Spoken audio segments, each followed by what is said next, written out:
payah beli beratus-ratus, korang terus je beli ni. C Makeup Setting Spray, harga dia murah. Duta dia Hel Husaini tau.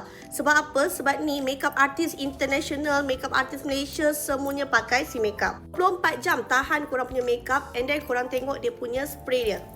Sangat-sangat smooth. Kalau korang berpeluh-peluh, this one adalah sweat proof. Cara guna mudah je. Mula-mula korang goncang-goncang-goncang. Lepas tu korang jarakkan dalam 20 cm.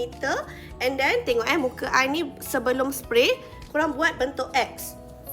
X, lepas tu bentuk T. Untuk cover bahagian atas. Tengok finishing dia sangat-sangat glow. Korang, inilah dia yang korang perlu cari. Finishing dia glow, and then kan korang biarkan kering. Good all day. Korang boleh letak dalam handbag, korang boleh spray anytime, anywhere. C Makeup, grab sekarang.